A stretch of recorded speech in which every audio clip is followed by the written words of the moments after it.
Rob Walling. These folks to my left and right are Finn Walling, 13 years old. Hi. Oldest member of the young Wallings. And this is Dr. Sherry Walling. You saw her last Thursday. I'm hoping, my goal is to rope her in every Thursday to talk about stuff, because I get the feeling that while we're all quarantined, we're going to need the doctor to be in at least once a week. Am I right?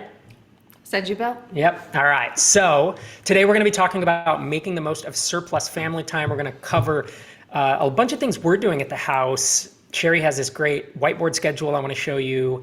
We have a couple game ideas, and by a couple, this kid has this big old stack of games right off camera, but we'll look at a couple cooperative games, just talk about a bunch of other stuff, how we're planning our days and how we're taking advantage of this time rather than thinking of it as quarantine. I truly believe that this is a time that all of us will remember and hopefully have some fond memories of it. You know, I think there are times when you can remember, incidents that kind of, I will say they like scar you for life, or they're things that aren't pleasant, like you remembering 9/11 or whatever.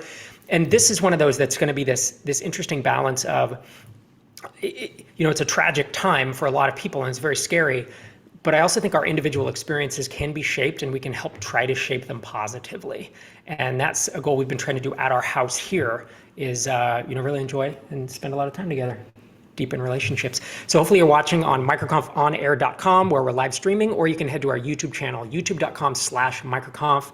And if you want to ask questions, I encourage you, there's a 20-second delay or so. So if you have questions for either Finn or Sherry or myself, microconfconnect.com is where you get connected into that. We have a Slack group for MicroConf, and people are in a channel there. One thing I wanted to let folks know is this show, MicroConf On Air, is now a podcast. We're stripping out the audio every day, and we pushed it live yesterday. If you go to microconfcast.com, it's there. It's in Spotify, Stitcher, I think maybe Google Play. It's not in iTunes yet, so that's all still shaking out, but there is a feed there if you want to subscribe, and if you search it in some of the podcatchers, you'll find it. Before we dive in, thank you so much to Basecamp and Stripe for supporting MicroConf. They are headline sponsors and headline partners, I should say, and they are invaluable to us, and it's an absolute pleasure to be working with them again. All right, I'm just checking the Slack feed really quick. Intro music always pumps me up too. Cool. All right. Let me dig into some notes. You guys want to say hi? Hi. Not to me. Hi. First, how are you I'm doing? good, thank you. Remember the camera's up there, yeah. First order of business is select your quarantine hairstyle. So Finn here is sporting quarantine redhead, courtesy of Manic Panic hair And dye. Arctic Fox, because the first one didn't work. Right, Arctic Fox. We've been experimenting with different kinds of hair dyeing products, which is its own chemistry experiment, right? We have some control tests going around which hair dye brand is producing the poppiest red color for the longest amount of time. So there's a little science experiment for your punky quarantine. It's a first time hair dye for this kid. He's enjoying it. All right, so yeah, I feel like you have some context around who is here sitting with me, and I really wanted to kick us off with how we've been trying to structure our days, because we're almost 2 weeks now into, we were self-quarantining for a while, and now, the state of Minnesota has asked us to stay indoors for the next several weeks. And the first few days were pretty rocky, I felt like. And I felt like we put the kids in front of the computer to do homeschool stuff or remote e-learning, distance learning, and I felt like they kind of flailed around a bit. And you had the brilliant idea of like getting an hour-by-hour schedule. And Finn, you want to grab that and try to show folks? It's kind of hard to Well, I get on think the some of camera. the context here too is that here we go, that we have homeschooled Finn on and off since he was in first grade. So we have a little bit of experience in history knowing that some amount of schedule is important. So the schedule that you saw is hour by hour, and the tasks that are assigned in a given hour don't necessarily take a full hour. So it's not like our kids are scheduled like every minute of the day.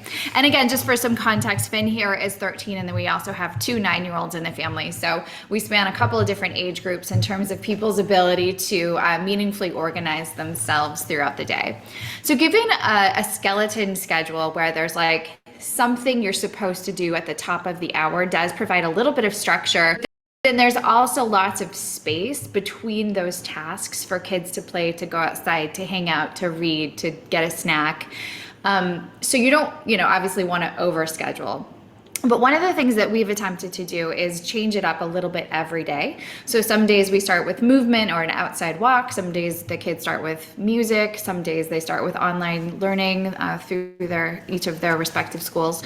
So a little bit of variability is helpful. And you obviously want to sort of balance variability and predictability so that kiddos kind of know, okay, our day starts at 9. So you have to be like dressed and ready for action at 9. And then we kind of proceed through the day there.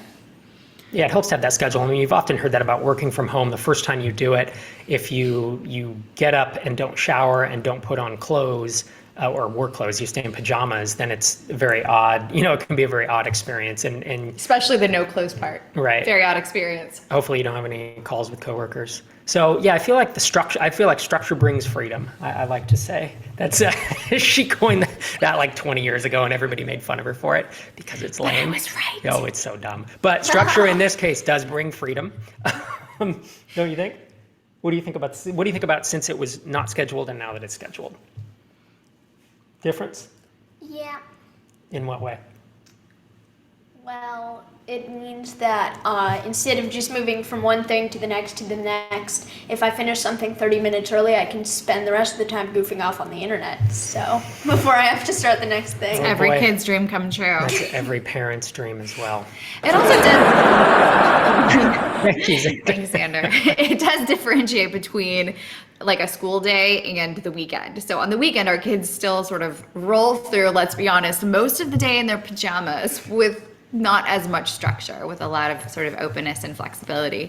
So I think a little bit of semblance upon like which day is like, I can chill, I don't have to, get dressed in normal clothes, I can wear my jammies. And a day where there's a little bit more that's expected of you is a helpful distinction. Yeah, and it's interesting because next week is our spring break. And as I go through, we have a list of things that we've been doing to fill time, but also stimulate the kids' minds and their bodies and all that. And next week is spring break. And like the first thing on the list that we've been having them focus on for 2 or 3 hours a day is school. It's actual schoolwork. And I haven't even thought about next week. Like, should we, because they're not going to technically have work to do, but should we do the brain pops and like set up like a homeschool curriculum for them next week? Or we could just have a all-week weekend because next week's spring break. To be determined. All right. Let's talk about that next Thursday. Let's argue it out. Let's not do this here. All right. So anyway, school is obviously the first thing. If you have kids at home, that's something that, as Sherry said last week, it takes 2 to 3 hours for our kids to do a full day of school here. Just because there's not all the breaks and there's not all the waiting in line and not all the other transition. Another thing that we have put really high on the list is being outside, especially here in Minneapolis. It's really only been spring for 2, 3, 4 weeks. I mean, it's in the 40s and 50s right now, but it's just the time of year when we should start getting outside. And outside is often coupled with movement. And you've been heading that up most of the time. You want to talk folks a little bit through the thought process? Yeah, I mean, the bottom line is that kids can't learn well when they are stuck inside all day. Humans don't actually do really well when they're stuck inside and still all day. So one of the best things that we can do to just help foster great learning, great mental health, great kind of ability to be patient with ourselves during quarantine is to put in lots of movement into the day. So we've been doing some yoga as a family. We've been going on walks. The kids also, can spin up a really nice game of tag. There are 3 of them, so somehow tag works with 3. Sidewalk chalk is a great activity right now. Anything that gets you outside, gets you moving. We also have a public service for our local Minneapolis community where we like to go down to the edge of the lake and smash the ice. We're sort of like forcibly bringing spring about. But any of those activities that are accessible to you, if you can safely get outside and engage with nature and let all the bodies kind of run free a little bit, it has just massive benefit both for learning and for mental health. So outside's been a big one. A couple other things something we've done for a long time, but things that we've been focusing on are baking, because baking's so nice because it's a finite project. It produces something cool at the end that if kids make, they want to eat. And of course, we do it with like gluten-free flour, and we do it with some relatively healthy substitutes, but they enjoy it, and we have time, right? Oftentimes, I wouldn't bake during the week because I don't bake at all, but you wouldn't. When do you bake? Yeah, they wouldn't bake during the week because you get home at. Great, laugh track, yeah. You've been waiting for this your whole life. Gosh, yes. I want this during my MicroConf talks. So yeah, baking's a big one. The other one our kids have always been pretty artistic, or we've encouraged them to do that. We have just boatloads of art supplies in the basement, and they don't just sit and draw, but they design entire games, like board games, card games, role-playing games, and that kind of stuff. What's a recent one that you've designed? Well, I've been working on a game called Flattery Falls, which is basically like kind of a role-playing game, except minimal rules. It's a lot of focus on story, and it's on paper, and I've been running my sibling Genesis through it. Very nice. So that kind of stuff we love to spur on, folks grabbing the paper and the pen and doing it up. Legos have continued to be a big one at our house, as well as breaking out the old guitar and the piano chops. Our kids play instruments, but of course when they practice during the day, that's not fun. But if we get out and do a hootenanny with, I knew that would. I don't really know what that is. I knew that would get them if I said that. One of the things that our violinist has been doing is like kicking on the techno tunes really loud and then freestyling with his violin to techno, which is absolutely fantastic as far as I'm concerned. Yeah. That's cool. So we just got a post in MicroConf on air from Gwen Kruger, and he said, here's our Kanban board for a daily routine with the kids. So far, so good. That's super cool. So they have a whiteboard, and then they have the sticky notes. Like a chore chart? Yeah, there's some chores, but there's also a bunch of fun like that. What does that say? Leg downing. Drawing challenge, but I bet Lego, because it's covered up there. Anyways, that's super cool. That's been another big thing. Finn and I have always been into tabletop games, and he actually had 2 games or 3 games to. He says, So here's a couple games that we've liked. I think only 2 of these are new, but everything else, we have a big game closet. And we often like doing cooperative games, especially with the younger kids. It cuts down on the fighting. The screaming. Yeah, 5 of these are cooperative. Because you're always on the same side, so that's what's nice. You want to grab a few? So yeah, first I'm going in size order here because I have them in a big stack, and the smallest is on top, biggest is on bottom. First up we have Tiny Epic Zombies. It is in a series of games, the Tiny Epic series. They have fantasy, western, sci-fi. Yes, thank you, Xander. And the nice part about it is relatively cheap. I think it's about $20. It's cooperative. Yeah. Well, there are multiple modes, That's which true. is also what I like about it. There's a solo mode, there's cooperative, there's competitive, there's someone where someone can play as the zombies. It's all around cool. Next up, this one is not cooperative, but it is it's a good game. It's made by Wizards of the Coast, who are the same people who make Dungeons and Dragons, and it's called Dungeon Mayhem. This is the Monster Madness expansion where you get to play as the monsters instead of the heroes. And basically, it's a battle royale where everyone just chooses a hero and they just fight it out. Everyone has 10 health and different cards they can play with different effects, such as doing damage, healing, getting to draw cards, etc.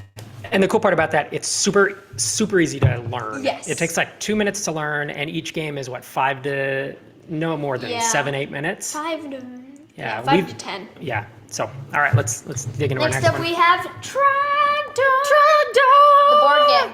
This is based off of a cartoon in the popular internet video series called Strong Bad Email.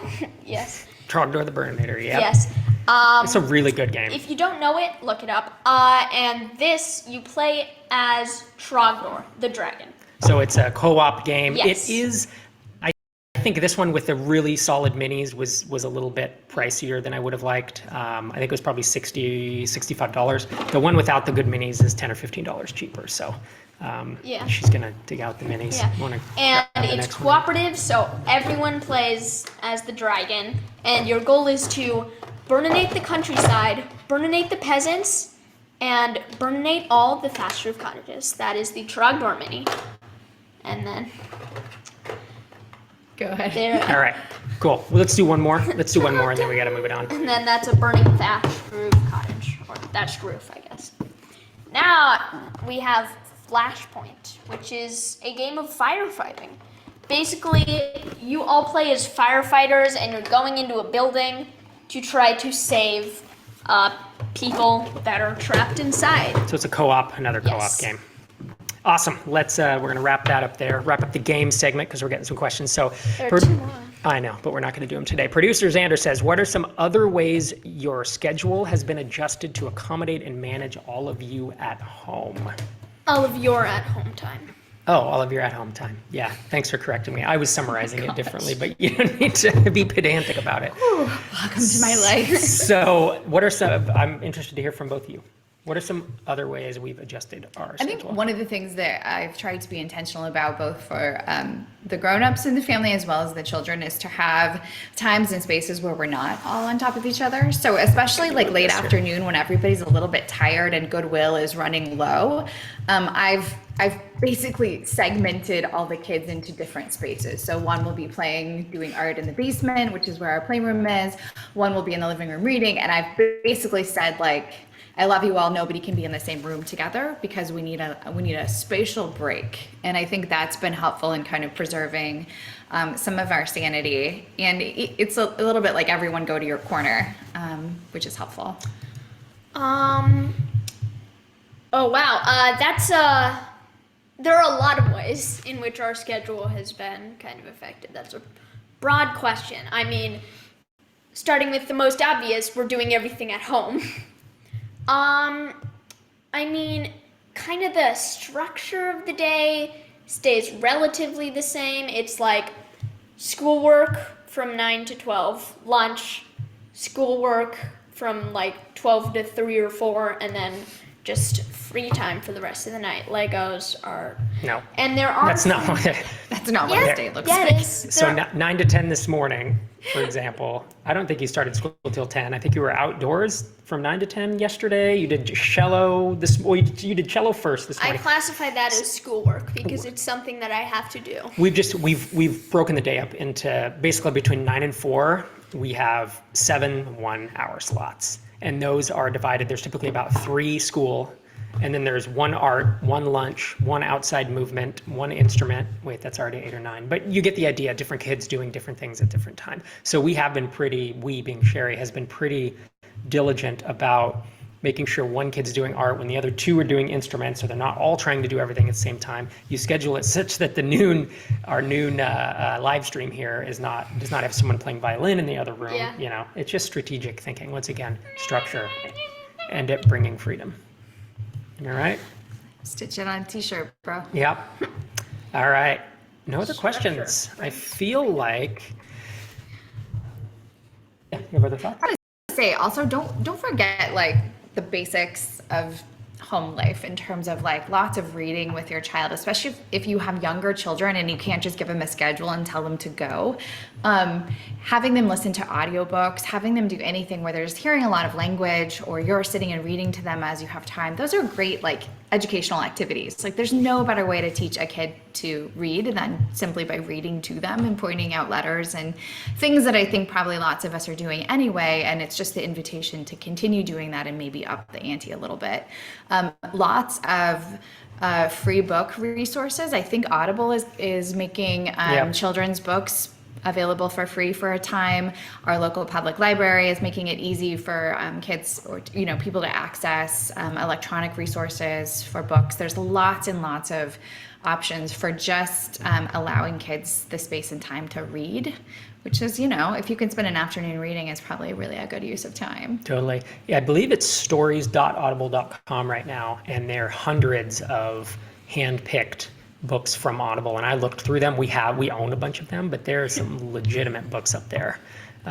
So if you can, put an iPad in the same room as a kid and start the book, I think. I mean, there's a lot of Legos and value an to it. audiobook, that'll keep kids busy for 3 hours, and that's a great sort of use of neurological time. Right, absorbing the story. You were down there doing that yesterday, weren't you? Yeah. Legos and audiobooks.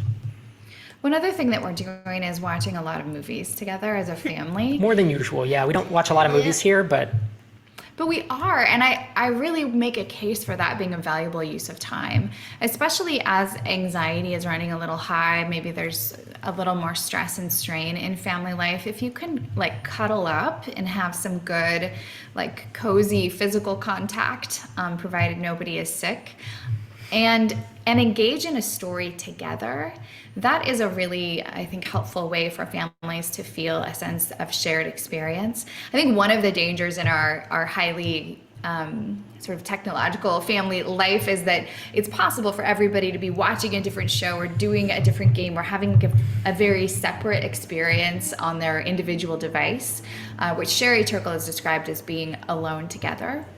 And I think, there's a place for that, but there's also a place for everybody to gather around, get out the popcorn, and watch a movie together where you can talk about it, where you're having a shared experience. yeah, I like that.